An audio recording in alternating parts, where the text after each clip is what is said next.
نحمده ونصلي ونسلم على رسوله الكريم.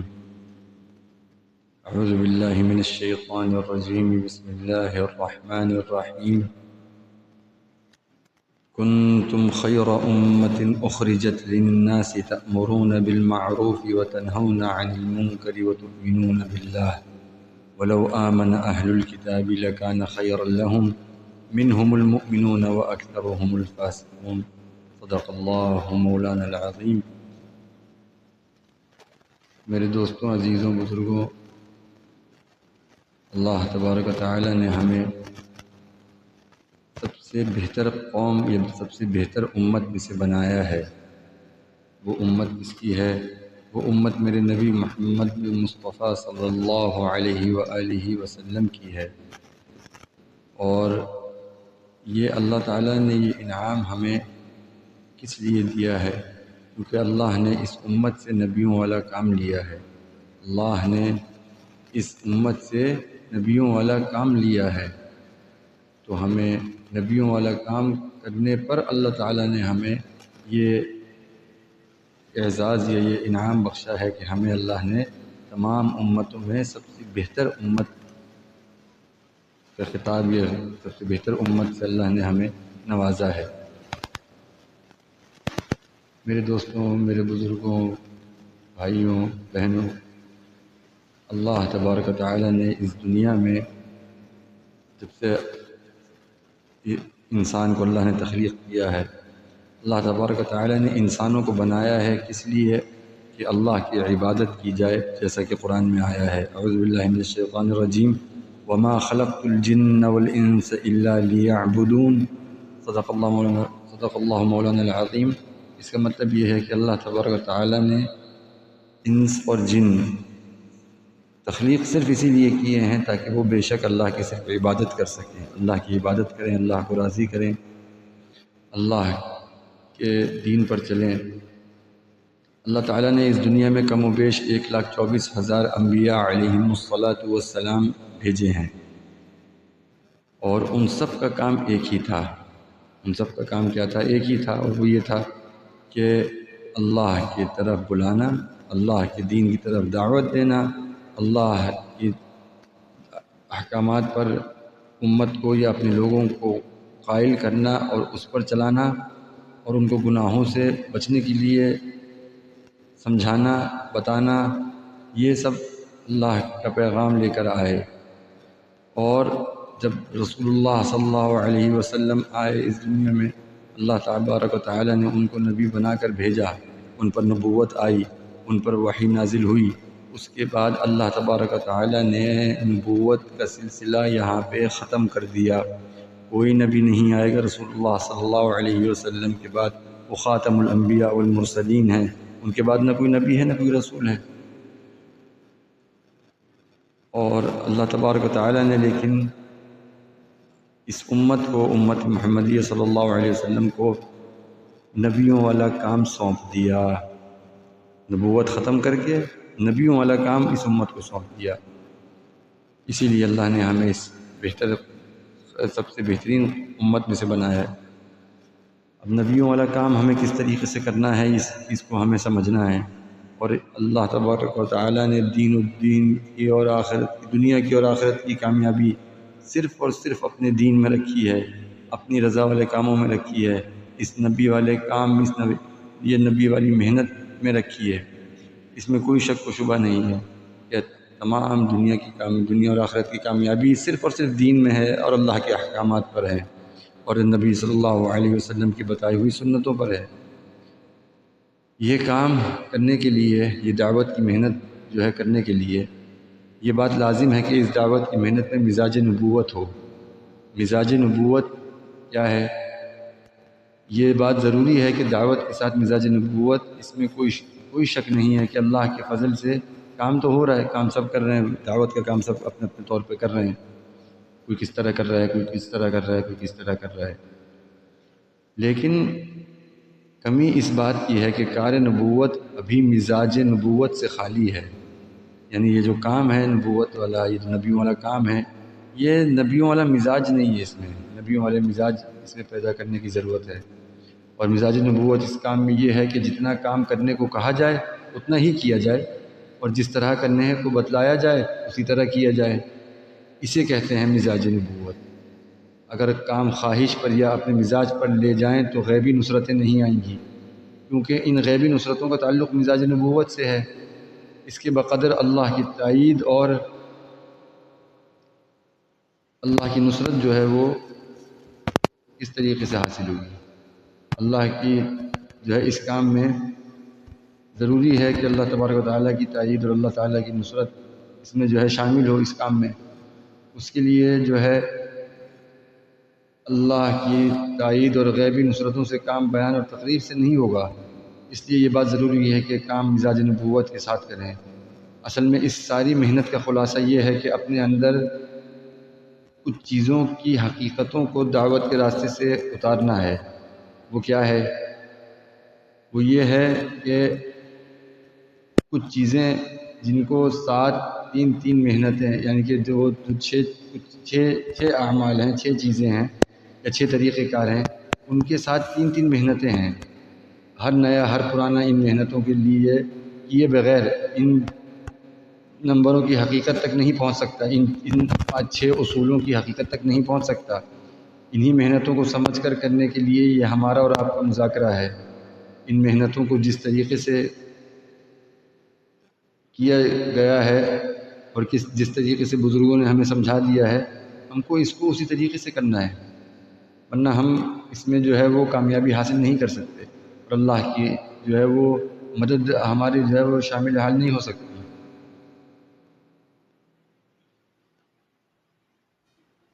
اب ان 6 چیزوں کے ساتھ آپ نے پہلا کام کیا کرنا ہے کہ دعوت دینا ہے، اور دوسرا کام یہ ہے کہ اس پہ مشق کرنا ہے، یعنی محنت کرنا ہے۔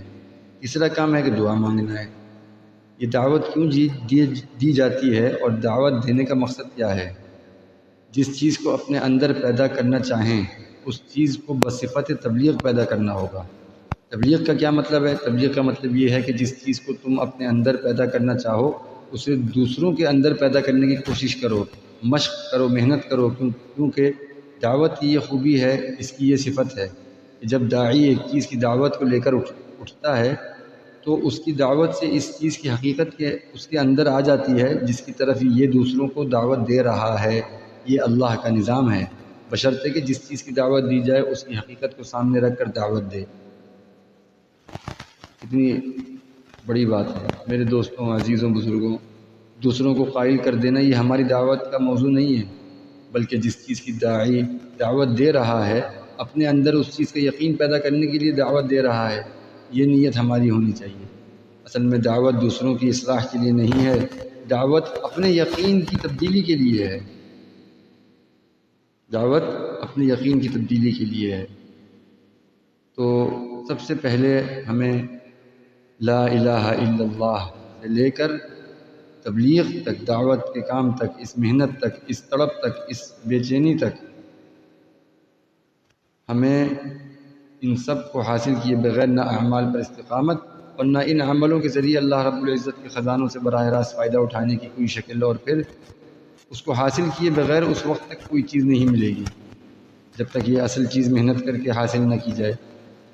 ہر عمل کی صحت، ہر عمل پر اجر، اور پھر ان عملوں کے ذریعے صرف آخرت کا بن جانا ہی نہیں بلکہ دنیا میں رہتے ہوئے اللہ رب العزت کے خزانوں سے براہ راست فائدہ اٹھانے کے لیے ایک ہی شرط ہے اور ایک ہی راستہ ہے کہ ایمان کی حقیقت کے ساتھ حاصل کیا جائے۔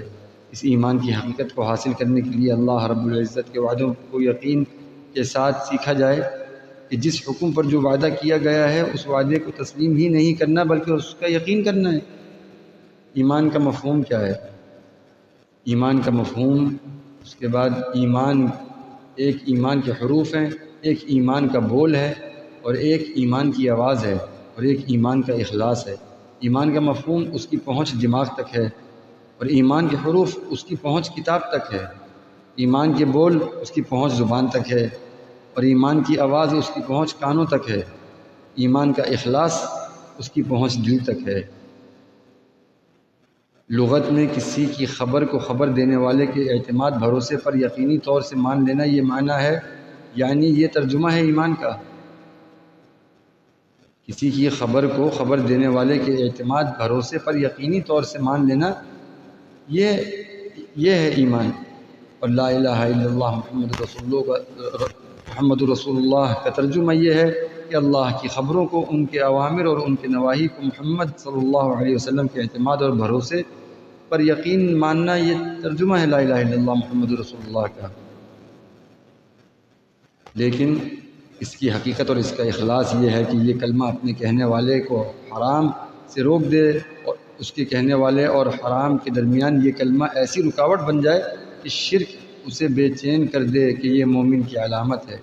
اللہ کی ذات، اللہ کی صفات، اللہ کی ربوبیت میں کسی چیز کو شریک کرنا مومن کی بے چینی کا سبب بن جائے۔ ایمان کی حقیقت کے بغیر شرک سے بچنا بالکل ممکن نہیں۔ ہاں، رہبری علم جو ہے رہبری کرے گا، مگر علم شرک سے بچا لے یہ ممکن نہیں ہے۔ آج ہم جو چیزوں کی طرف نسبت کرتے ہیں یہ بے ایمانی کی بنیاد ہے کہ جب زلزلے آئیں گے تو یوں کہے گا کہ ماہر رازی سے پوچھو، یعنی زمین کے ماہرین سے پوچھو کہ یہ زلزلہ کیوں آیا، اور قحط سالی آئے گی، یعنی زمین میں جب سوکھا پڑے گا تب یوں کہے گا کہ سائنس والوں سے پوچھو سوکھا کیوں پڑا، اور بیماری آئے گی تو یوں کہے گا کہ ڈاکٹر سے، وزارت صحت سے پوچھو کہ کیا ہوا۔ اگر ایمان کی حقیقت حاصل ہوئی ہوتی تو یوں کہتا کہ جب اللہ نے چاہا، جب اللہ کا وہ حکم ہوا، یا جب اللہ نے جو چاہا اللہ نے کر دیا، اللہ نے جو چاہا وہ اللہ نے کر دیا۔ زلزلے تب آتے ہیں جب زنا ہوا کرتا ہے، اور زمین میں سوکھا تب پڑتا ہے، قحط سالی تب آتی ہے جب تاجر ناپ تول میں کمی کرنے لگتے ہیں۔ اگر ایمان کی حقیقت ہوتی تو ان چیزوں کی طرف نہ کرتا، بلکہ ان حالات کی نسبت اپنی بدعمالیوں سے جوڑتا۔ اللہ رب العزت نے نظام عالم کو دنیا کے ان پھیلے ہوئے نقشوں اور اسبابوں سے نہیں جوڑا کہ ہم کہیں کہ دنیا دار الاسباب ہے، سبب اختیار کرو۔ میرے دوستوں، دنیا دار الاسباب بحیثیت چیزوں کی بحیثیت کارخانوں اور دکانوں کی بحیثیت ملازمت، زراعت اور حکومت کی، یہ غیروں کے لیے ہے۔ ہم ایمان والوں کے لیے دنیا دار الاسباب بحیثیت اعمال کے ہے۔ اللہ کے اوامر ہمارے اسباب ہیں۔ اگر ایمان والا کسی سبب میں لگے گا تو حکم کی بنیاد پر لگے گا، سبب کی بنیاد پر نہیں لگے گا۔ اگر یہ حکم کی بنیاد پر سبب میں لگا ہے تو اس سبب پر اسے اجر بھی ملے گا، اور اللہ رب العزت اپنی قدرت سے اسے کامیاب کر کے دکھلائیں گے۔ یہ سوچنا بالکل غلط ہے کہ اللہ کی قدرت اسباب کے ساتھ جڑی ہوئی ہے، کہ جسے اللہ کی قدرت سے فائدہ اٹھانا ہو وہ اعمال کر کے دکان کرے، اعمال کر کے تجارت کرے، اور اعمال کر کے کارخانے لگائے۔ نہیں، ایسا نہیں ہے۔ اللہ کی قدرت اسباب کی پابند نہیں ہے۔ اللہ کی قدرت اسباب کی پابند نہیں ہے۔ وہ قدرت کہلانے کے قابل نہیں ہے جو اسباب کی پابند ہو۔ جو قدرت اسباب کی پابند ہو وہ قدرت کہلانے کے قابل نہیں ہے۔ اسباب تو اللہ کی قدرت میں ہیں۔ اللہ چاہے تو اپنی قدرت سے اسباب کے بغیر براہ راست کامیاب کرے۔ انبیاء علیہم السلام امت کو اسباب کے راستے پر ڈال کر نہیں گئے، بلکہ انبیاء علیہم السلام نے اللہ کے خزانوں سے براہ راست لینے والے راستے بتلائے ہیں۔ یہ ایمان کی حقیقت ہے۔ ہمیں بتائیے، اللہ رب العزت سے لینے کے اسباب یہ دکانیں، کارخانے، ملازمتیں، تجارتیں اور حکومتیں ہیں، یا اللہ سے لینے کے اسباب اللہ کے اوامر ہیں؟ اللہ سے لینے کے اسباب اللہ کے اوامر ہیں، یہ کارخانے اور یہ تجارتیں ہیں؟ اللہ کے ہر غیر کا انکار اس طرح ہو جائے کہ اپنی بیزاری اور اپنی حاجت کے اللہ کے غیر سے پورا ہونے کا پوری طرح اعلان کر دیں، ابراہیم علیہ السلام کی طرح کہ جبرائیل جب ان کے پاس آئے تو انہوں نے کہہ دیا ام علیک فلاح، اے جبرائیل ہمیں تمہاری ضرورت نہیں ہے، ہم نے جس کا کلمہ پڑھا ہے وہ ہمیں دیکھ رہا ہے اور براہ راست دیکھ رہا ہے، کیونکہ میں اس کی طرف سے بھیجا گیا ہوں۔ میں اس کی تو جس انسان کو اللہ کی طرف سے زمین پر بھیجے جانے کا یقین ہے، اس کے ساتھ اللہ رب العزت کی براہ راست طاقت اور مدد ہوتی ہے بغیر کسی سبب کے۔ بے شک نبیوں کی مددیں اور نصرتیں مختلف راستوں سے ہوئی ہیں، کیونکہ اللہ کے لشکر کو اللہ ہی جانتے ہیں۔ قرآن کے کب کیا سبب لائیں گے وہ خالق اسباب ہے، لیکن اللہ رب العزت سے براہ راست لے رہے ہیں، تو اللہ بھی ان کی مدد براہ راست کر رہے ہیں۔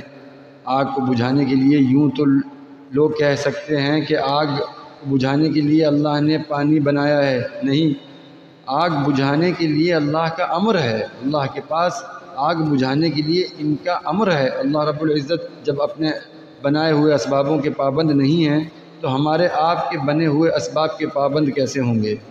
اس لیے ابراہیم علیہ السلام نے جبریل علیہ السلام کی مدد کا انکار کیا۔ اس وقت ہمارے اور ہمارے رب کے درمیان جتنے اسبابوں کے واسطے ہیں، جبریل علیہ السلام تو دور کی بات ہے، ان اسباب کے واسطوں نے ہمیں براہ راست اللہ کے خزانوں سے فائدہ اٹھانے سے محروم کیا ہوا ہے، محروم کیا ہوا ہے۔ اور اللہ رب العزت کی ذات عالی سے فائدہ کب اٹھایا جا سکتا ہے؟ جب ایمان کی حقیقت ہوگی۔ یہ ایمان کی حقیقت کہاں سے آئے گی؟ یہ ایمان کی جو حقیقت ہے وہ آئے گی جب ظاہر کے خلاف بولنے سے، ظاہر کے خلاف سوچنے سے، ظاہر کے خلاف سننے سے اور ظاہر کے خلاف چلنے سے۔ جب تک میرے دوستوں امت کے اندر یہ باتیں عام نہ ہوں گی، اس وقت تک خدا کی قسم ایمان کی حقیقت کے ملنے کی ابتدا بھی نہیں ہوگی۔ جب ظاہر کے خلاف کوئی بات کہی جاتی ہے تو جس سے بات کہی جاتی ہے اس کے دل پر شیطان بیٹھ جاتا ہے اور سننے والے سے یوں کہتا ہے کہ ہاں ایسا ہوا ہوگا مگر ممکن تو نہیں۔ جب نبیوں نے صحابہ کرام کے واقعات ظاہر کے خلاف سنے جاتے ہیں تو شیطان پر بیٹھ جاتا ہے اور سننے والے سے جو ہے وہ یوں کہتا ہے کہ یہ ممکن تو نہیں ہے مگر ہو سکتا ہے کہ ان کے ساتھ ایسا ہوا ہو۔ میرے دوستوں، اسباب ہدایت اور اسباب ہلاکت سے سارا قرآن بھرا ہوا ہے، لیکن یہ یقین والوں کو نظر آئے گا، شک والوں کو نظر نہ آئے گا۔ آج کوئی کرنے والے پیشین گوئی کرتا ہے ظاہر کے اعتبار سے، ظاہر کو دیکھ کر، اور قرآن پیشین گوئی کر رہا ہے ظاہر کے خلاف۔ شک کی بنیاد پر اگر واقعات کو سنایا گیا تو ایمان کی حقیقت نہیں ملے گی، اس لیے واقعات کو یقین کی بنیاد پر سننا اور سنتے ہوئے اپنی زبان سے یہ کہتے رہنا کہ یہی حق ہے، یہی سچ ہے۔ اگر یہ کہتے رہے تو ایمان کی لہریں دلوں میں اٹھیں گی، ورنہ شیطان شک میں ڈالے رکھے گا کہ کہیں ایمان کی حقیقت اس دل میں داخل نہ ہو جائے۔ اس طرح صحابہ کرام رضوان اللہ علیہم اجمعین نے حضور صلی اللہ علیہ وسلم سے ایمان کو سیکھا تھا۔ خود صحابہ کرام اس بات کو کہتے ہیں کہ تعلمنا الایمان ثم تعلمنا القرآن، یعنی یقین سیکھ لیا تو قرآن کے احکامات جس پر وعدے ہیں دنیا اور آخرت کی کامیابی کے، وہ ہم نے عملی طور پر اپنا لیے۔ اس لیے ہم میں سے ہر پرانا ہر نیا محتاج ہے کہ صبح شام اپنے یقین میں اور اپنے اعمال میں ترقی کو محسوس کرے۔ یہ نہیں کہ طبیعت کا ایک ابتدائی درجہ ہے کہ 6 نمبر پر بولنا آ جائے، پھر یہ بات کا درجہ ہے کہ مشورے والا بن جائے، پھر یہ اس کے بعد کا درجہ ہے کہ یہ ملکوں میں جانے والا بن جائے۔ میرے دوستوں، ایسا نہیں ہے، بلکہ بات یہ ہے کہ ہر پرانا اور ہر نیا ہر وقت اس بات کا محتاج ہے کہ ایمان کو بول رہا ہو، اپنے یقین کو درست کرنے کے لیے کہ ہمیں اللہ کے غیر کو اپنے اندر سے نکالنا ہے۔ جب یہ بات تسلیم کر لی گئی کہ دعوت خود داعی کے لیے ہے تو یہ بات سمجھ میں آ جانا چاہیے کہ کلمہ لا الہ الا اللہ کی دعوت میرے اپنے لیے ہے۔ صحابہ کرام رضوان اللہ علیہم اجمعین کو ایمان اور اعمال کی حقیقت جو حاصل ہوئی تھی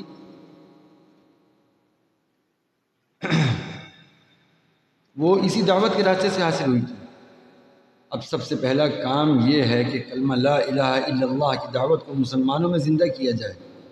اب ہم ابھی انہیں دعوت دے رہے ہیں جنہیں کلمہ یاد نہیں، نماز کی دعوت دے رہے ہیں جن کو نماز پڑھتے نہیں، علم و ذکر کی دعوت دے رہے ہیں جن کو جہالت میں یا غفلت میں ہیں، اکرام کی دعوت دے رہے ہیں جن کو جو لوگ بد اخلاقی میں ہیں، اخلاص کی دعوت دے رہے ہیں جن کے عمل سے ریا ظاہر ہوتی ہے۔ بات کیا ہوئی؟ اب یہ ہو یوں رہا ہے کہ ساری کی ساری دعوت تو ہو گئی، غیروں کے لیے، اپنے لیے دعوت نہ رہی، اپنے آپ کو نہیں سدھار سکتے، اس لیے اس کا یقین نہیں بدلا۔ اپنی ذات جب سامنے ہوگی تب داعی کا یقین بدلے گا، اس لیے کہ داعی جب ایک چیز کی دعوت دے گا تو اللہ رب العزت دوسروں سے پہلے اسے ایمان اور اعمال حقیقت عطا فرمائیں گے۔ ان 6 نمبروں کو سمجھنے کی ضرورت ہے کہ یہ نمبر کا کیا مفہوم ہے اور ہر نمبر کے ساتھ کیا کام کرنے ہیں۔ اور کیوں ان کاموں کو کرنا ہے؟ میرے دوستوں، نمبروں کی حقیقت پانے کے لیے ان کاموں کو کرنا ضروری ہے۔ آپ حضرات کو آج جو ہے 6 نمبر بیان کیے جا رہے ہیں آپ لوگوں کے سامنے۔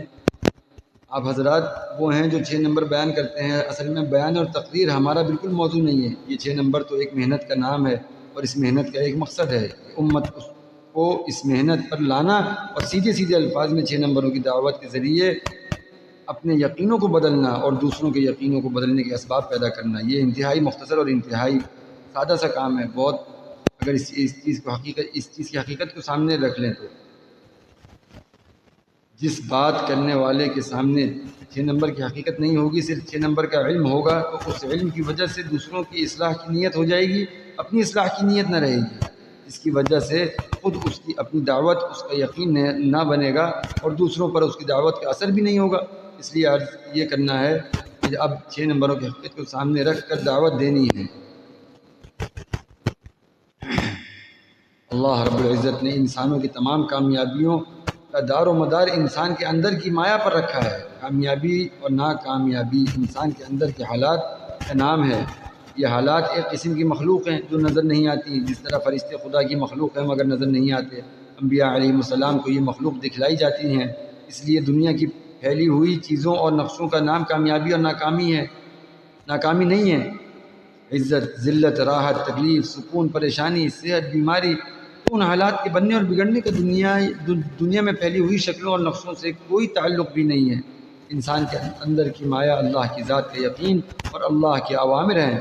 اب اگر انسان کے اندر اللہ کی ذات کا یقین ہوگا اور اللہ کے اوامر اس کے جسم سے ٹھیک حضور صلی اللہ علیہ وسلم والے طریقے کے مطابق نکلیں گے، تو اللہ جل شانہ اس انسان کے اندر کامیابی والے حالات پیدا فرما دیں گے، خواہ ظاہری اسباب اور چیزیں کچھ بھی اس کے پاس نہ ہوں، کیونکہ اللہ پاک تمام کائنات کے ہر ذرے کے ہر فرد کے بنانے والے اور ہر ذرے اور ہر فرد کی ہر ضرورت کو ہر وقت اپنی ذات سے پورا کرنے والے خالق اور مالک ہیں۔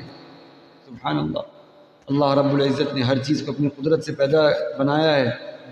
چیزیں اللہ کے بنانے سے، ان کے چاہنے سے بنی ہیں، یہ چیزیں خود نہیں بنی، انہیں اللہ رب العزت نے بنایا ہے، وہ ان چیزوں کو بنانے والے ہیں۔ اللہ رب العزت خود بنے نہیں ہیں۔ جو چیزیں کسی کے بنانے سے بنی ہوں تو بنی ہوئی چیزوں سے کچھ نہیں بنتا ہے۔ زمین اور آسمان اور ان کے درمیان جتنی بھی مخلوق ہیں ان سے کچھ نہیں بنتا، جو کچھ قدرت سے بنا ہے وہ قدرت کے ماتحت ہے۔ لیکن اس وقت ہمارے ماحول میں یہ بات چل رہی ہے کہ ہم لوگ یوں کہہ رہے ہیں کہ زمین اور آسمان کے درمیان جو چیزیں اللہ نے بنائی ہیں وہ انسانوں کے استعمال کرنے کے لیے بنائی۔ ایسا نہیں ہے، اللہ نے جو چیزیں اپنی قدرت سے بنائی ہیں ان چیزوں کو اللہ نے بنا کر اپنی قدرت میں رکھا ہے۔ ایسا نہیں ہے کہ قدرت سے یہ چیزیں بن گئی تو بننے کے بعد یہ چیزیں قدرت سے خارج کر دی گئی، بلکہ اللہ رب العزت نے جو کچھ قدرت سے بنایا ہے وہ ہر وقت ان کے قبضے میں ہے، وہی ہر چیز خود استعمال فرماتے ہیں۔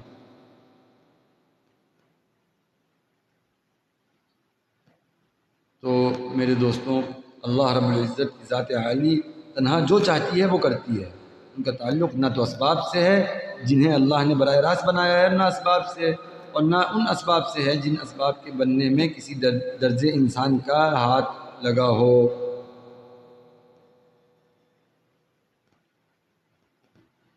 یہ چیز سمجھنا بہت ضروری ہے۔ اللہ جل شانہ کی ذات عالی سے ہمارا تعلق پیدا ہو جائے اور اللہ جل شانہ کی ذات عالی سے براہ راست فائدہ حاصل کرنے والے بن جائیں، تو اسی کے لیے یعنی انسانوں کو کامیابی دلانے کے لیے حضرت محمد صلی اللہ علیہ وسلم رب العزت کے یہاں سے اللہ کے اوامر لے کر آئے ہیں، اللہ نے ان کو بھیجا۔ یہ بات اپنے ذہن سے نکالنے کی، جیسا اسباب پر دعوت چلے گی، اسباب پر دعوت نہیں چلا کرتی، بلکہ دعوت پر وہ اسباب چلا کرتے ہیں جن اسباب تک کی رسائی نہیں ہے، پہنچ نہیں ہے، اسباب پر کبھی موقف نہیں ہوئی ہے۔ ہدایت اللہ کی طرف سے جو ہے وہ اسباب پر کبھی موقف نہیں ہوئی ہے، ہمیشہ اسباب کا موافق ہونا ہدایت کی محنت پر موقوف رہا۔ تمام انبیاء علیہ الصلوۃ والسلام کی دعوت کے واقعات اٹھا کر دیکھ لیں، ہر جگہ یہ ملے گا کہ بغیر اسباب کے قدم اٹھایا تو اللہ نے اسباب کو موافق کر دیا. یہ نہیں کہ ہم اسباب پر ہدایت کو لائیں. تو تمام انبیاء علیہ الصلوۃ کی دعوت کا خلاصہ یہی ہے کہ ہدایت کی محنت پر اسباب موافق ہوئے ہیں. جن جن چیزوں سے ہمارا یقین نکل جائے گا ان ساری چیزوں کو اللہ پاک مسخر فرما دیں گے. ایمان کیا ہے؟ لا الہ الا اللہ محمد رسول اللہ. اللہ کی خبروں کو محمد صلی اللہ علیہ وسلم کے اعتماد پر یقینی طور سے مان لینے کا نام ایمان ہے. ایمان سے کیا چاہا جا رہا ہے؟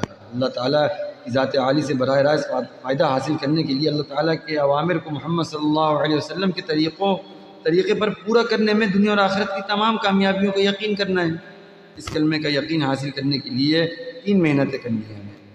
پہلی محنت ہے دعوت دینا، دوسری محنت ہے مشق کرنا یعنی کہ خود محنت کرنا اور اس پر عمل کرنا، اور تیسری محنت ہے دعا کرنا کہ اللہ تعالیٰ اس عمل کو ہمارے قبول فرما لے.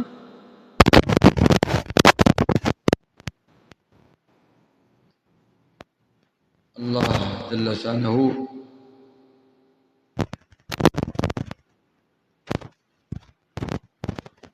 لا الہ الا اللہ کی دعوت دینے میں اللہ کی بڑائی سمجھانی ہے، اللہ کی ربوبیت سمجھانی ہے، اللہ کی قدرت سمجھانی ہے. انبیاء اور صحابہ کی نصرت کے واقعات سنانے ہیں کہ کس طرح اللہ رب العزت نے ظاہر کے خلاف ان کی مدد کی ہے، کس طرح غیبی نظام صحابہ کرام کے ساتھ چلا ہے. میرے دوستوں بزرگوں، کیونکہ ہم یہ دعوت دیتے نہیں ہیں، ہم دعوت دیتے ہیں اسباب کے اعتبار سے. حالانکہ اللہ کے کرنے کے ضابطے اسباب نہیں ہیں، اللہ کے کرنے کے ضابطے احکامات ہیں، کیونکہ اللہ کی قدرت احکام کے ساتھ ہے، اسباب کے ساتھ نہیں ہے. اور اصل کامیابی قدرت کے ساتھ ہونا ہے، اسباب کے ساتھ ہونا قدرت کا ساتھ ہونا نہیں کہلاتا. اسباب امتحان ہے اور احکامات اطمینان ہے. یہ انتہائی محرومی کی بات ہے کہ ہم یوں سوچیں کہ یہ غیبی نصرتیں اور یہ جو مددیں اللہ نے کی ہیں صحابہ کی اسی بنی پہ آگے ختم ہوگی. نہیں، یہ ایسا نہیں ہے، بلکہ یہ بات ہے کہ نصرت دعوت کے ساتھ، نصرت جو ہے وہ دعوت کے ساتھ ہے.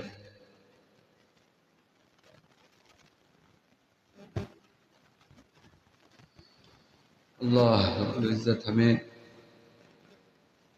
صحیح دین کو سمجھنے کی اور اس پر عمل کرنے کی اللہ تعالیٰ ہمیں توفیق عطا فرمائے. بہت ضروری ہے دین کو سمجھنا، دین پر صحیح طرح عمل کرنا.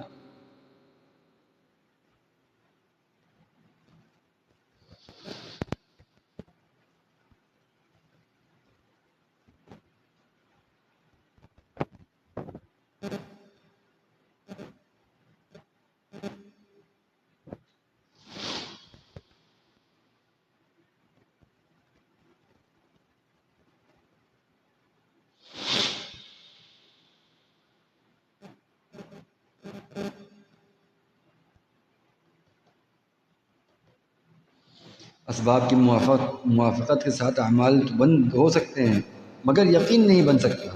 اگر حج کے خرچ کا انتظام نہیں ہے تو اس پر حج فرض نہیں ہے، اگر مال نہیں ہے تو زکوٰۃ فرض نہیں ہے. اعمال تو چلیں گے اسباب پر، لیکن یقین اسباب کے ساتھ چلے ایسا نہیں ہوتا، کیونکہ یقین اور اسباب کا کوئی جوڑ نہیں ہے.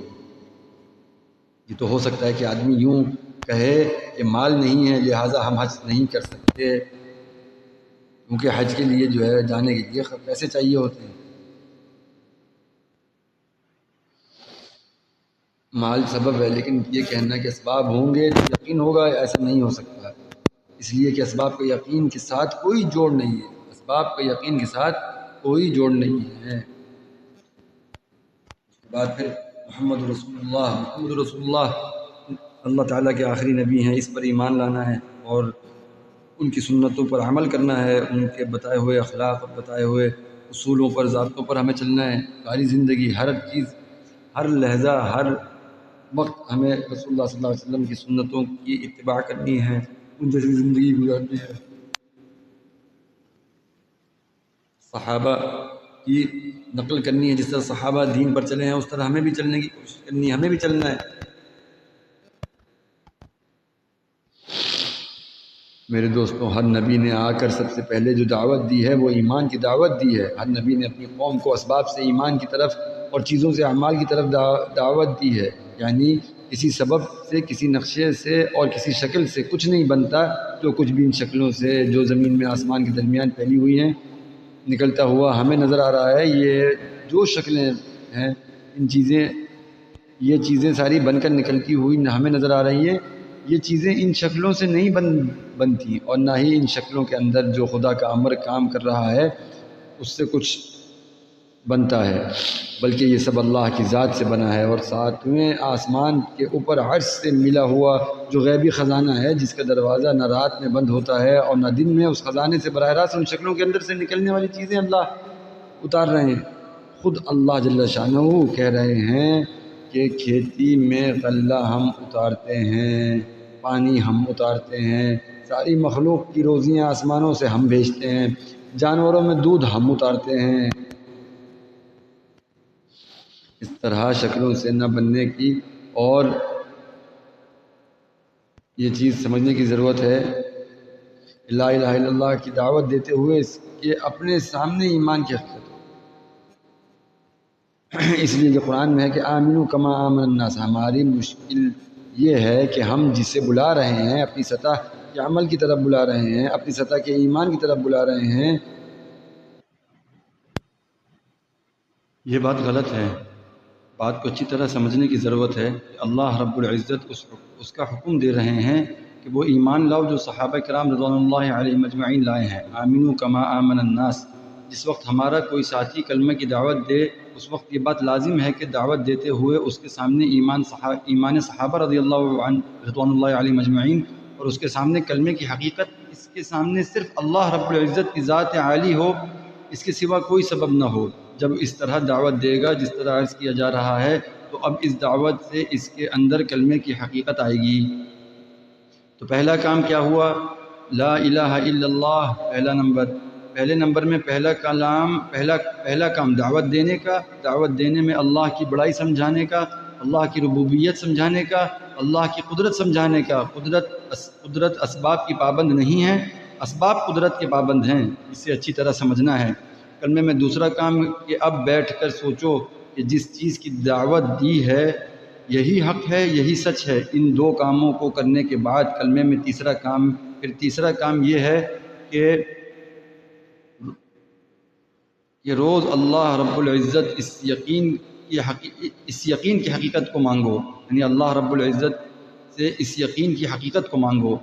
اصل میں یہ مشق ہو گئی ختم، اب رہ گئی تقریر۔ کوئی بیان کرنے والا اچھا سا بیان کر دے جس سے ہماری شب گزاری کامیاب ہو جائے۔ مولانا محمد یوسف صاحب رحمۃ اللہ علیہ کی ہدایت میں سب سے زیادہ ایمان کو بولا جانا، اور اس طرح سے ایمان کو بولا جانا کہ تمہاری بات کی چوٹ اسباب پر پڑ رہی ہو۔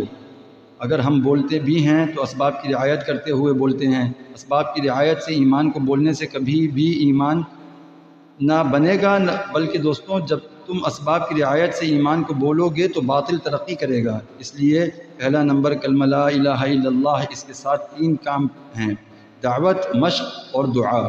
چاہے مجمع میں گھس کر دعوت دو، چاہے انفرادی دعوت دو، مگر کلمے کی حقیقت کو سامنے رکھ کر دعوت دو، کیونکہ دعوت کے ساتھ اللہ کی قدرت ہے، اور وہ قدرت دعوت کے ساتھ استعمال ہوگی، اس لیے کہ اللہ کو کلمے کی دعوت پسند ہے، کلمے کا دعویٰ پسند نہیں ہے۔ دعویٰ کرنے والا اسلام سے خارج ہے، دعویٰ کرنے والے اسلام لائے ہیں، ایمان نہیں لائے ہیں۔ لم تؤمنوا ولکن قولوا اسلمنا۔ اب دوسرا نمبر ہے نماز۔ کلمے کے بعد اسلام کا جو پہلا رکن آتا ہے وہ آتا ہے نماز۔ نماز کا مفہوم ہے کہ اللہ تعالیٰ کی قدرت سے براہ راست فائدہ حاصل کرنے والا عمل۔ نماز سے کیا چاہا جا رہا ہے؟ اللہ تعالیٰ کی قدرت سے فائدہ اٹھانے میں یہ نماز ہمارا یقینی سبب بن جائے۔ نمازی پر نماز کا پہلا حق ہے دعوت دینا، نمازی پر نماز کا دوسرا حق ہے مشق کرنا، اور تیسرا حق ہے دعا مانگنا۔ اللہ رب العزت کی قدرت سے براہ راست فائدے حاصل کرنے کے لیے نماز کا مراد کیا ہے؟ مراد کیا گیا ہے نماز یقینی سبب ہے، دکان غیر یقینی سبب ہے۔ غیر یقینی سبب سے جو تم چاہو گے وہ نہ ہوگا، نماز کے امر سے جو تم چاہو گے اللہ رب العزت وہ کر دیں گے۔ اس لیے اپنی ضرورتوں کو نماز کے امر سے پورا کرنے کے لیے ایک نماز سے دوسری نماز کا انتظار کرنا، سر سے لے کر پیر تک اللہ کی رضا والے مخصوص طریقے پر پابندیوں کے ساتھ اپنے جسم کو استعمال کرو، آنکھوں، کانوں کو اور زبان کو، پیروں کو، ہاتھوں کو استعمال ٹھیک، ان سب چیزوں کا استعمال ٹھیک ہو، دل میں اللہ کی ذات کا یقین ہو، اللہ کا دھیان ہو اور اللہ کا خوف ہو، اور نماز میں اللہ کے حکم کے مطابق میرا استعمال یعنی رکوع، تکبیر اور تسبیح اور قراءت، یہ ساری کی ساری چیزیں کائنات سے فائدے اور انعامات دلانے والی ہیں۔ اسی یقین کے ساتھ نماز ادا کر کے ہاتھ پھیلا کر اللہ سے مانگنا ہے۔ اللہ جل شانہ اپنی قدرت سے ہماری ہر ضرورت کو پوری کریں گے، اور نماز پر اللہ پاک گناہوں کو بھی معاف فرمائیں گے، رزق میں برکت بھی دیں گے، اطاعت کی توفیق بھی ملے گی۔ ایسی نماز کے لیے بھی 3 کام کرنے ہوں گے، پہلا کام دعوت، دوسرا کام مشق، تیسرا کام دعا۔ نماز کے ساتھ پہلا کام دعوت۔ میرے دوستوں، بزرگوں، بے شک امت میں اعمال کا رواج ہے، وہ بھی اسی درجے میں ہے، لیکن یہ اعمال کی شکل ہے، اعمال کی حقیقت ان شکلوں سے نکلی ہوئی ہے۔ دیکھو، ہو یہ رہا ہے کہ نمازی دعوت دے رہا ہے بے نمازی کو۔ ہمارے 6 نمبر کی دعوت اس لیے نہیں ہے کہ امت میں نماز کی کمی ہے، اس وجہ سے ہے کہ ان کو نماز کی دعوت دینی ہے، نہیں، ایسا نہیں ہے، بلکہ ہمارے 6 نمبروں کی دعوت کا مقصد یہ ہے کہ ہمیں ان نمبروں کی حقیقت مل جائے۔ ذرا سا سمجھنے اور غور کرنے کی بات ہے، اگر غور کریں گے تو سمجھ میں آئے گا کہ خود فرق محسوس ہونے لگے گا۔ حدیث میں یوں آتا ہے کہ نماز روشن اور چمکدار ہو کر نمازی کے لیے دعا کرتی ہوئی جاتی ہے، یا سیاہ رنگ میں نمازی کے لیے بد دعا کرتی ہوئی جاتی ہے کہ اللہ، جیسے اس نمازی نے میرے حق کو ادا کر کے مجھے ضائع کیا تو بھی اس نمازی کو ضائع کر دے۔ تو پھر یہ نماز پر پڑھنا کپڑے کی طرح لپٹ کر اس نمازی سے کے منہ پر مار دی جائے گی۔ اس طرح حدیث میں یہ بھی آتا ہے کہ قبر میں نمازی آدمی کے سر کی جانب نماز موجود ہوگی، اور قیامت میں جب نمازی آدمی اللہ کے سامنے حساب دینے کے لیے کھڑا ہوگا تو یہ نماز میزان پر اپنے وزن کو تول کر رہی ہوگی۔ وہ نماز کی حقیقت حضور معراج سے واپسی پر اپنے ساتھ لے کر آئے تھے، اس لیے جب تم نماز کی دعوت دو تو نماز کی حقیقت کو سامنے رکھ کر دعوت دو، اس بے نمازی کو سامنے رکھ کر دعوت نہ دو، بلکہ نماز کے خشوع کو، نماز کے خضوع کو، نماز کی حقیقت کو اور صفت احسان کو سامنے رکھ کر دعوت دو کہ تم اللہ کو دیکھ رہے ہو، یا کم سے کم اس کے یقین کے ساتھ کہ اللہ ہمیں دیکھ رہے ہیں۔ ان چند چیزوں کو سامنے رکھ کر نماز کی دعوت دو، کیونکہ خود دعوت دینے والا اپنے اندر نماز کی حقیقت لانا چاہتا ہے، اسی وجہ سے نماز کی دعوت دے رہا ہے۔ لیکن ہمارے گشت بے نمازیوں میں ہو رہے ہیں، بے نمازیوں کو سامنے رکھ کر اس لیے ہماری نمازوں میں کوئی ترقی نہیں، ہماری تعلیم ہو رہی ہے ان کے لیے جو نماز نہیں پڑھ رہے ہیں، اس لیے تعلیم سے اپنی ذات کو فائدہ نہیں، اس لیے نماز کی حقیقت کو سامنے رکھ کر دعوت دو۔ نماز سے ملنے والے نفع جو دنیا میں اس وقت تک ملیں گے جب تک ہم یہاں ہیں، اور آخرت جو نفع ملیں گے وہاں جانے پر ان نفعوں کو خوب سمجھاؤ۔ حضور صلی اللہ علیہ وسلم اور صحابہ رضوان اللہ علیہم اجمعین والی نماز کو سننا کہ کس طرح نماز کے ذریعے انہوں نے اللہ کی قدرت سے اپنے مسئلے کو حل کروائے، یہ ہوئی نماز کی دعوت، یعنی پہلا کام۔ دوسرا کام ہے نماز کی مشق۔ نماز پر 2 اعتبار سے مشق کرنا ہے، ایک نماز کے ظاہر کے اعتبار سے مشق ہے، دوسری نماز کے باطن سے اس کی مشق ہے۔ ظاہری مشق وضو، قرات، رکوع، سجود، جلسہ قاعدہ، تلاوت، تسبیح وغیرہ یہ نماز میں بالکل صحیح ہوں، مشق کر کے ان کو صحیح کیا جائے، علماء سے مسائل پوچھ کر۔ باطنی مشق اللہ کی ذات کا یقین ہونا، اللہ کا دھیان ہونا، اللہ کی ذات کا خوف اور اپنی تمام حاجتوں کا اس نماز کے ذریعے سے پورا ہونے کا یقین کرنا کہ جب بھی کوئی حاجت آئے گی تو نماز کی طرف متوجہ ہوں۔ اب ایسا ہے کہ اگر ساری امت میں نماز زندہ کرنا مقصد ہے تو اب یہ سوچنا ہے کہ یقین پر کتنے لوگ آئیں گے جنہیں یہ یقین ہو کہ نماز سے ہمارا مسئلہ حل ہو جائے گا، اور یہی مقصد ہے کہ میں اپنی ہر حاجت کے آنے پر نماز کی طرف بار بار متوجہ اس لیے ہو رہا ہوں تاکہ میرا یقین اسباب سے ہٹ کر نماز پر آ جائے، کیونکہ نماز یقینی سبب ہے، دکان غیر یقینی سبب ہے، لیکن ہمارا معمول یہ ہے کہ ہم صلاۃ الحاجات ادا کریں گے اور پھر اسباب میں لگ جائیں گے، مگر صحابہ رضوان اللہ علیہم اجمعین کا یہ معمول نہیں تھا۔ حضرت انس رضی اللہ عنہ نے نماز ادا کی اور بادل دیکھا، پھر ادا کی بادل دیکھا، 4 سے 5 بار نماز ادا کرنے پر چھوٹا سا بادل کا ٹکڑا نظر آیا، یعنی مشق کے ذریعے سے اپنے یقینوں کو اسباب سے ہٹانا ہے اور اعمال پر لانا ہے۔ یہ نہیں کہ ہم نے برکت کے لیے صلاۃ الحاجات ادا کی اور پھر دکان میں چلے گئے۔ میرے دوستوں، ایک ہوتا ہے نماز ادا کرنا حاجت کے لیے، اور ایک ہوتا ہے صلاۃ الحاجات ادا کرنا اپنے یقینوں کو بدلنے کے لیے، یقین کو اسباب سے نکال کر اعمال میں منتقل کرنے کے لیے نماز کی مشق کی ہے۔ کیونکہ بیان تقریر کی بات نہیں ہے، یہ تو محنت عرض کر رہا ہوں جو ہمیں اور آپ کو کرنی ہے۔ آخر ہم بے نمازی کو دعوت کیوں دے رہے ہیں؟ کیا بے نمازی کو دعوت دے کر اس کے بے نمازی ہونے کی وجہ سے دے رہے ہیں، یا ہم بے نمازی اور نمازی کو دعوت اپنی نماز کی حقیقت حاصل کرنے کے لیے دے رہے ہیں؟ سوال اس بات کا ہے۔ محسوس یہ ہو رہا ہے کہ خود 4 مہینے لگانے والے چلے لگانے والے، پابندی سے ماہانہ سے روزہ لگانے والے، یہ بھی یوں کہتے ہیں کہ اسباب کی دنیا ہے، سبب اختیار کرو، یہ تبلیغ کی محنت کرو گے تو اللہ تمہارے اسباب آسان کر دیں گے۔ سوال اس بات کا ہے کہ جو محنت کر رہے ہیں ان کے یقینوں کا کیا ہوا؟ اگر ہم بھی یہی کہیں گے کہ اسباب یہی ہیں جو دنیا میں نظر آ رہے ہیں، یہ دنیا میں پھیلی ہوئی شکلیں ہیں اور یہ دنیا کے نقشے ہی اسباب میں ہیں، اور مشرکین، ملحدین، کفار، یہود و نصارہ بھی یہی کہیں کہ یہی اسباب ہیں، بس تو پھر اس کا مطلب یہ ہے کہ ہم سارے کے سارے ایک ہی راستے پر ہیں۔ یہ سچی بات ہے کہ ہم سارے کے سارے ایک ہی ڈگر پر ہیں۔ پھر انبیاء علیہم السلام کا کام کیا تھا؟ حضور صلی اللہ علیہ وسلم کے پاس جب کوئی اپنی حاجت یا اپنا کوئی مسئلہ لے کر آتا تھا، جسے پیٹ میں درد ہے یا کوئی اور تکلیف ہے، تو آپ صلی اللہ علیہ وسلم نے کہا جا نماز ادا کر، اور فاقہ گیا تو کہا جا سورہ واقعہ پڑھ۔ میرے دوستوں، مجھے بتاؤ تو صحیح کہ کہاں حضور صلی اللہ علیہ وسلم نے ان کو یہ اسباب بتلائے ہیں؟ ہم اصل میں جو دعوت دے رہے ہیں وہ اس بات کی ساری دنیا اعمال پر آ جائے۔ ہم جو دعوت دے رہے ہیں وہ اس بات پر دے رہے ہیں کہ ساری کی ساری دنیا اعمال پر آ جائے۔ میرے دوستوں، میں یہ عرض کرتا ہوں کہ جب نماز کی حقیقت کی طرف دعوت دیں گے تو ایک آدمی نماز پر آئے گا یا نہیں؟ یقیناً آئے گا، لیکن آپ اگر صرف عمل کی دعوت دیں گے، یقین کی تبدیلی کے لیے دعوت نہ دیں گے، تو اس دعوت سے لوگ عمل پر آ جائیں گے، یقین پر نہ آئیں گے۔ پھر جب اس نماز کے مقابلے میں دکان آئے گی، جب اس نماز کے مقابلے میں کھیت، کارخانے یا گھریلو مسئلے آ جائیں گے، یہ نماز چھوڑ دی جائے گی، کیونکہ شکل کے مقابلے میں شکل آ جائے گی، لیکن حقیقت کے مقابلے میں شکل آتی ہے، تو حقیقت کو اختیار کر لیا جاتا ہے اور شکل کو چھوڑ دیا جاتا ہے۔ حضور صلی اللہ علیہ وسلم نے قیامت تک آنے والے لوگوں کے لیے اپنی نمازوں کو نمونہ قرار دیا ہے اور اپنی والی نمازیں دی ہیں۔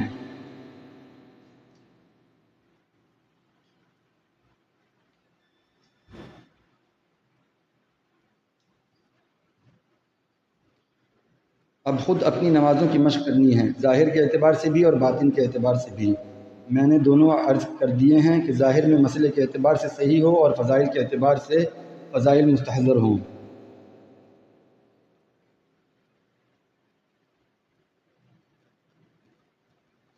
اس کے بعد ہے علم و ذکر۔ علم کا مفہوم اللہ تعالیٰ کی ذات عالی سے براہ راست فائدہ حاصل کرنے کی غرض سے اللہ کے اوامر کو حضور صلی اللہ علیہ وسلم کے طریقے پر اختیار کرنا۔ علم سے کیا چاہا جا رہا ہے؟ اس بات کی تحقیق کرنا کہ میرا اللہ مجھ سے اس حال میں کیا چاہ رہا ہے۔ ہم میں تحقیق کا جذبہ پیدا ہو جائے، اس لیے تین محنتیں کرنی ہیں: علم کی دعوت، علم کی مشق اور علم کے لیے دعا۔ علم سے مراد یہ ہے کہ ہم میں تحقیق کا جذبہ پیدا ہو جائے۔ کیا مطلب اس کا؟ علم کہتے ہیں اللہ مجھ سے اس وقت کیا چاہ رہا ہے۔ کتاب یاد ہو جانے کو علم نہیں کہتے، بلکہ میرا اللہ مجھ سے اس وقت کیا چاہ رہا ہے اور جو چاہ رہا ہے اللہ کے دھیان کے ساتھ پورا کرنا، یہ علم اور ذکر ہے۔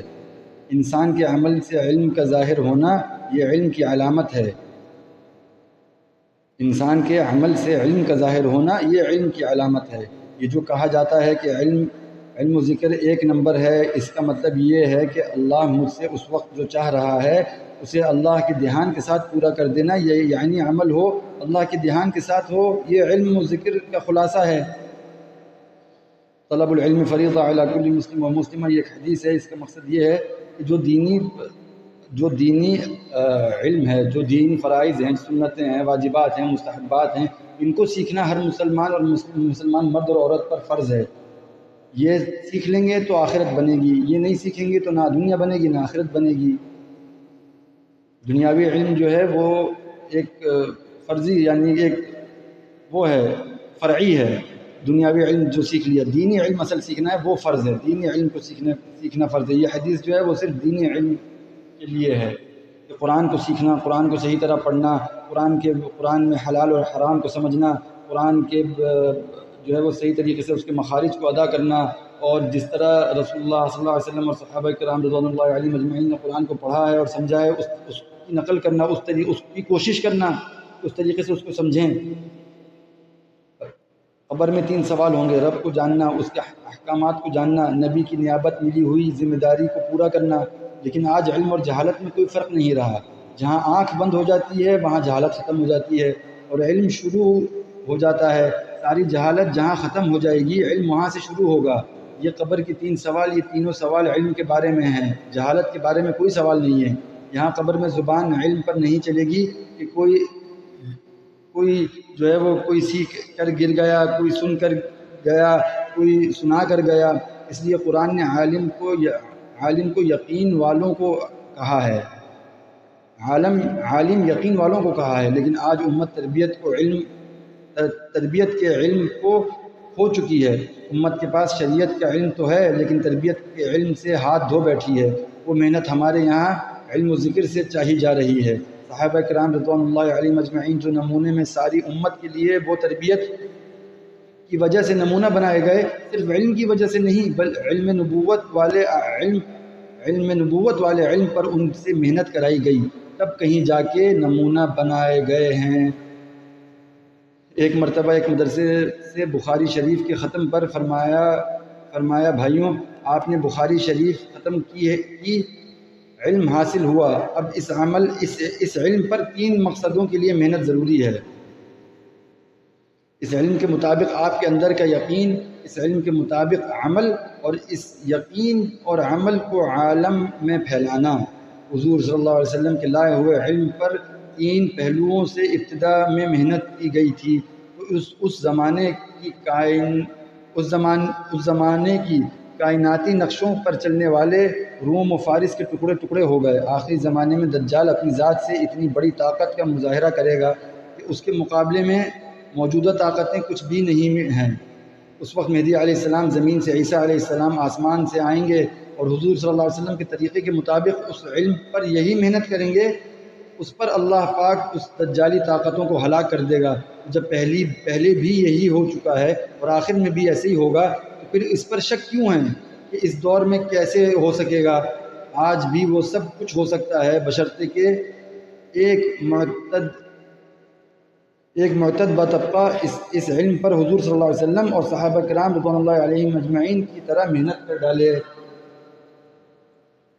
حضور صلی اللہ علیہ وسلم سے صادر ہونے والے اعمال کو اللہ رب العزت نے ایٹم بم سے زیادہ طاقتور بنایا ہے، اور ایک عمل کو عالم کی تعمیر کا ذریعہ بنایا ہے۔ صلاۃ الاستسقاء زمین کے حالات میں تبدیلی کا ذریعہ، صلاۃ خسوف اور صلاۃ کسوف چاند اور سورج کے حالات بدلنے کے لیے ہے، صلاۃ الحاجات اور دعا ہر قسم کے انفرادی اور اجتماعی موافق حالات بدلنے کے لیے ہیں۔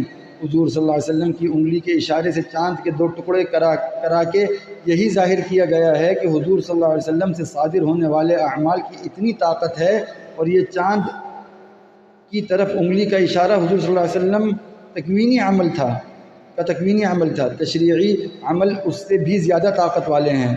جب یقین کے ساتھ ایمان والا وضو کر کے کلمہ کی گواہی دیتے ہوئے آسمان کی طرف اپنی انگلی اٹھاتا ہے تو 7 آسمانوں کے دروازے کھل جاتے ہیں اور عرش کے اوپر نور کا ستون ہلنے لگتا ہے۔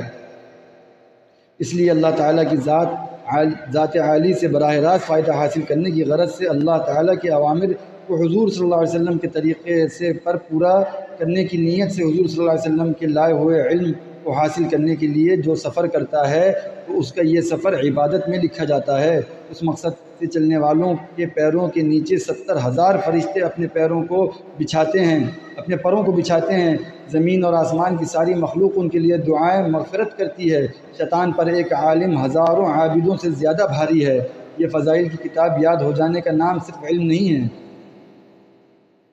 اس لیے سب سے پہلا کام علم کے ساتھ بھی جو کرنا ہے وہ دعوت ہے۔ دنیا اور آخرت میں کامیابی دلانے کے لیے حضور صلی اللہ علیہ وسلم کے لائے ہوئے علم کو حاصل کرنے کا لوگوں کے اندر شوق طلب پیدا کرنے کی کوشش کرنا، اعمال کے فضائل سنانا اور تعلیم کے دوران تعلیمی گشت کرنا یہ ضروری ہے۔ دوسرا کام ہے مشق کرنا۔ مشق کرنے کا مقصد یہ ہے کہ اس میں محنت کرنا، لوگوں کو مسجد کی طرف بلانا اور لوگوں کو اس علم کی طرف، ایسے علم میں مشغولیت اور تعلیم کے حلقوں میں خوب جم کر بیٹھنا۔ لیکن اب بات یہ ہے کہ تعلیم کا حلقہ ہو گیا محلے والوں کے لیے۔ یہ بات ذرا اچھی طرح سمجھ لینے کی ہے کہ تعلیم ہے مسجد اور جماعت کی، اپنے محلے والے آتے رہیں گے، بیٹھتے رہیں گے، کوئی 5 منٹ کوئی 10 منٹ، پھر اٹھ کر چلا جائے گا۔ لیکن لہٰذا محلے والے جتنے دیر بیٹھیں گے اتنی دیر تعلیم ہونی چاہیے، نہیں بلکہ ایسا نہیں ہے۔ یہ تعلیم تو مسجد وار جماعت کی اپنی یقین بدلنے کے لیے ہے۔ ہاں، ہم محلے والوں کو اپنی تعلیمی حلقوں کی دعوت دیتے ہیں، لیکن انہیں بیٹھنے کی ترغیب دیں گے، لیکن یہ نہیں کہ جب محلے والے اٹھ کر جانے لگیں تو ہماری تعلیم ختم ہو جائے، ایسا نہیں ہے۔ اصل میں عمل کی قوت کا تعلق علم میں نبوت کے نور سے ہے۔ اب جتنا حدیث کا نور آئے گا اپنے اندر اتنا عمل کرنے کی استعداد پیدا ہوگی۔ اس لیے عرض یہ ہے کہ ایک حدیث کو 3 بار پڑھو، فائدے کو 1 بار پڑھنا ہے۔ فائدے میں جو حدیث آئے گی اس سے بھی 1 ہی بار پڑھنا ہے۔ صرف حدیث 3 بار ٹھہر کر پڑھو، یہ طریقہ نبوت ہے امت کو تعلیم دینے کا، اور یہی طریقہ مسنون ہے۔ ذکر کا مفہوم اللہ تعالیٰ کے اوامر میں اللہ تعالیٰ کے دھیان کے ساتھ مشغول ہونا۔ ذکر سے کیا چاہا جا رہا ہے کہ اللہ تعالیٰ میرے سامنے ہیں اور مجھے دیکھ رہے ہیں۔ ذکر میں بھی 3 محنتیں ہیں: دعوت، مشق اور دعا۔ اقیم الصلاۃ، اللہ تبارک و تعالیٰ کہہ رہے ہیں اقیم الصلاۃ لذکری، کہ نماز کو قائم کرو میری یاد کے لیے۔ اگر نماز اللہ کے دھیان سے ہو رہی ہے تو نماز ذکر ہے، جو عمل بھی اللہ کے دھیان کے ساتھ ہو وہ ذکر ہے۔ اس لیے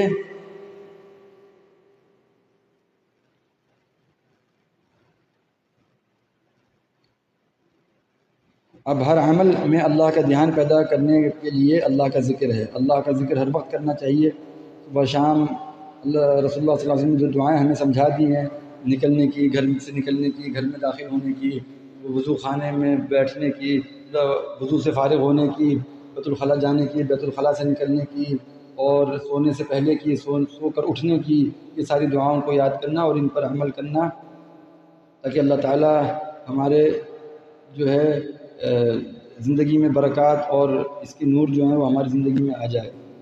کرام مسلم کا مفہوم یہ ہے کہ اللہ تعالیٰ کے بندوں سے متعلق جو اللہ کے اوامر ہیں انہیں حضور صلی اللہ علیہ وسلم کے طریقے پر پابندی سے پورا کرنا، یعنی حقوق العباد۔ حقوق العباد آپ نے دیکھنا، کسی مسلمان کو کوئی تکلیف نہ ہو، اور لوگوں کی آخرت کی فکر کرنا، اور ساتھ ہی ساتھ اپنے اندر بھی اپنے آپ کو یا اپنے عمل کو بھی ایسا بنانا کہ لوگ دیکھ کر آپ کو دین کی طرف، دین کا شوق ان کے اندر بڑھے۔ آپ کا عمل ایسا ہو کہ لوگ آپ کو دیکھ کر دین کی طرف راغب ہوں، اور لوگوں کو جن چیزوں سے تکلیف ہوتی ہے ان چیزوں کا اجتناب کرنا۔ پڑوسیوں کے حقوق ہیں، گھر والوں کے حقوق ہیں، ماں باپ کے حقوق ہیں، بچوں کے حقوق ہیں، بڑوں کے حقوق ہیں، ان سب کی جو ہے وہ رعایت کرنا، اور ان سب کو اپنے ذہن میں رکھنا ہر وقت یہ ضروری ہے۔ اللہ کے راستے میں نکلنے کے وقت بھی، اور ویسے بھی ہر روز ہر وقت ان چیزوں کو اپنے ذہن میں رکھنا ضروری ہے۔ پھر اخلاص نیت ہے۔ اخلاص کا مفہوم یہ ہے کہ اللہ تعالیٰ کے اوامر کو صرف اللہ کی رضا مندی کے لیے پورا کرنا، صرف اللہ کی رضا حاصل کرنے کے لیے، جنت حاصل کرنے کے لیے نہیں ہے۔ یہ سب دنیا آخرت میں جو ہمیں اللہ تعالیٰ انعامات دیں گے ان سب کو بھی حاصل نہیں کرنے، صرف ہمیں اللہ کی رضا حاصل کرنی ہے۔ پھر اللہ کی شان و شان، اللہ کی جو ہے وہ قدرت اور اللہ کی مشیت جس طرح ہو کہ اللہ ہمیں جنت میں جو جو انعامات دیں گے وہ اللہ اپنے فضل و کرم سے دیں گے، ہمارے اعمال کی بنا پر تھوڑی دیا جائے گا۔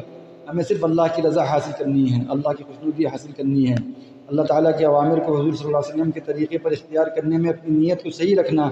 اس نمبر کی حقیقت حاصل کرنے کے لیے بھی 3 محنتیں ہیں: اخلاص کی دعوت، اخلاص کی مشق اور اخلاص کی دعا۔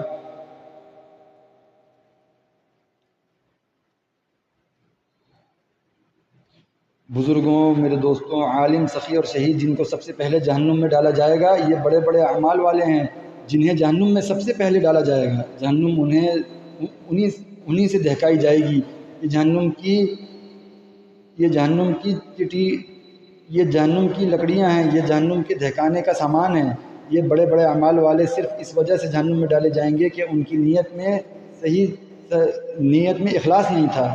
ابو ہریرہ رضی اللہ عنہ اس کی روایت کے نقل کرنے والے ہیں، وہ خود اس حدیث کو بیان کرتے کرتے بے ہوش ہو جایا کرتے تھے۔ صحابہ رضوان اللہ علیہم ایمان اور اعمال میں نمونہ ہیں۔ اس ایمان پر یہ اعمال کر کے بھی یہ حال ہے کہ بار بار بے ہوشی، ایسا ڈر تھا اخلاص کا۔ اسی طرح ایک بار یہی حدیث ایک شخص نے حضرت امیر معاویہ کو سنائی تو یہ حدیث سن کر بے ہوش ہو گئے۔ اتنی سخت حدیث ہے کہ یہ ہم سب کی عبرت کے لیے ہے۔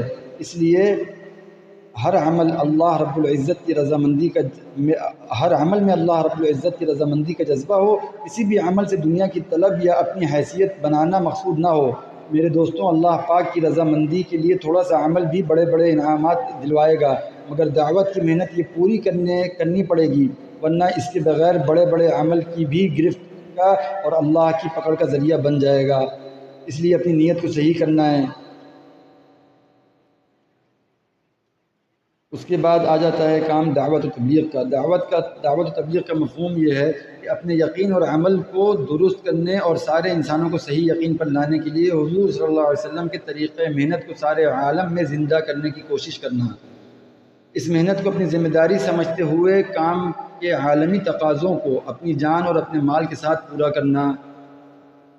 آج امت میں کسی حد تک انفرادی اعمال کا رواج ہے، یعنی اعمال کی شکل تو ہے مگر حقیقت نکلی ہوئی ہے، اس لیے کہ امت اپنا سرمایہ جو اللہ کے فضل سے ملا ہے، یعنی اپنے ایمان، نماز، علم و ذکر، اخلاص اور دعوت کی ذمہ داری سے جو ملی تھی، یہ اس لیے بیٹھی ہے جس کی وجہ سے امت کی اکثریت میں کفر و شرک، امت کی اکثریت میں فسق و فجور، امت کی اکثریت میں جہالت، غفلت، بد اخلاقی اور دکھاوا بھی بڑا ہے، اور چیزوں اور شکلوں پر محنت کرنے میں ایسا پھنسی ہوئی ہے کہ امت اپنی ذمہ داری سے ہاتھ دھو بیٹھی ہے، اور جس محنت کے کرنے پر خود کو ایمان اور اعمال کی حقیقت سے نوازا جاتا اور دوسروں کو ہدایت ملنے کا یہ سبب بنتی ہے، یہ اس محنت کے اس محنت سے 100 دور ہے۔ حضور صلی اللہ علیہ وسلم کے ختم نبوت کے صدقے اور طفیل میں اسی دعوت والی محنت ملی ہوئی ہے، جس محنت کے کرنے پر انسانیت اپنے بنانے والے اور اپنے پالنے والے کو پہچان کر اس سے اپنا تعلق جوڑنے کے لیے بے قرار اور بے چین رہتی ہے، صحابہ کرام رضوان اللہ علیہم اجمعین کی طرح۔ اس لیے انبیاء علیہم السلام کی طرز پر اپنی جان اور مال کو جھونک دینا اور جن میں محنت کرنا ہے ان سے کسی چیز کی طلب نہ کرنا، اس کے لیے ہجرت بھی کرنا اور نصرت بھی کرنا۔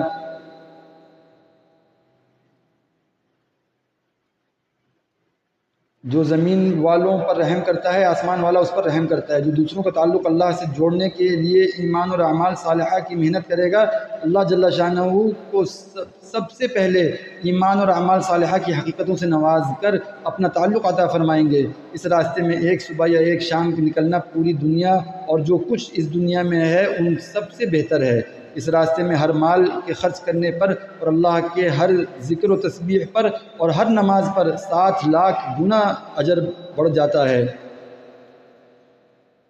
بنی اسرائیل کے نبیوں کی دعاؤں کی طرح قبول ہوتی ہیں، یعنی جس طرح ان کی دعاؤں پر اللہ رب العزت نے ظاہر کے خلاف اپنی قدرت کو استعمال فرما کر نبیوں اور ان کی قوموں کو کامیاب کر کے دکھلایا ہے اور ان کے باطل خاکوں کو توڑ پھوڑ کر تہس نہس کر کے دکھلایا ہے، اسی طرح اس محنت کے کرنے والوں کی دعاؤں پر اللہ پاک ظاہر کے خلاف اپنی قدرت کے مظاہرے کر کے دکھلائیں گے۔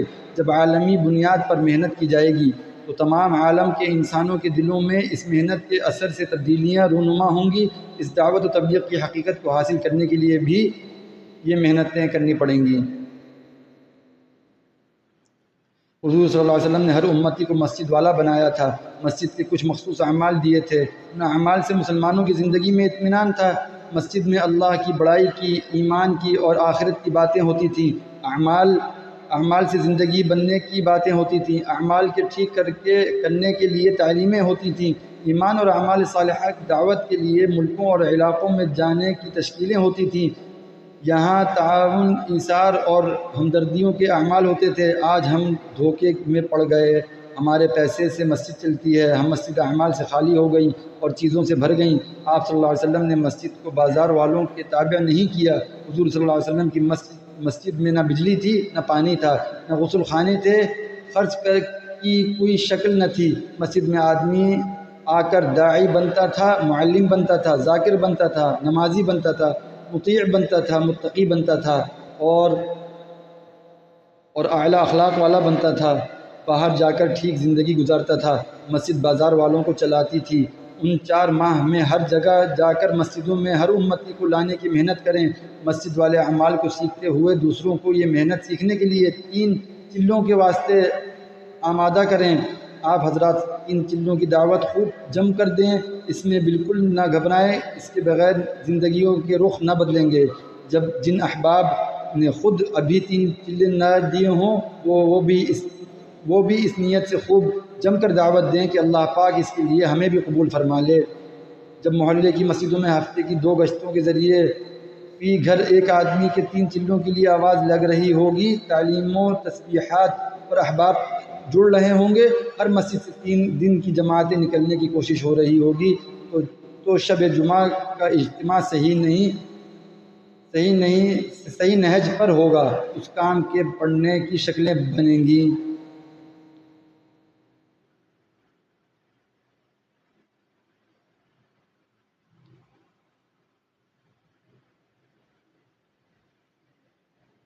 اللہ تعالی ہم سب کو ان اعمال کو سمجھنے کی اور اس پر عمل کرنے کی توفیق عطا فرمائے، اور ہمیں دین کو صحیح طریقے سے سمجھنے کی اور رسول اللہ صلی اللہ علیہ وسلم کی سنتوں پر صحابہ کرام رضوان اللہ علیہم اجمعین کی نقل کرتے ہوئے زندگی بسر کرنے کی توفیق عطا فرمائے گا۔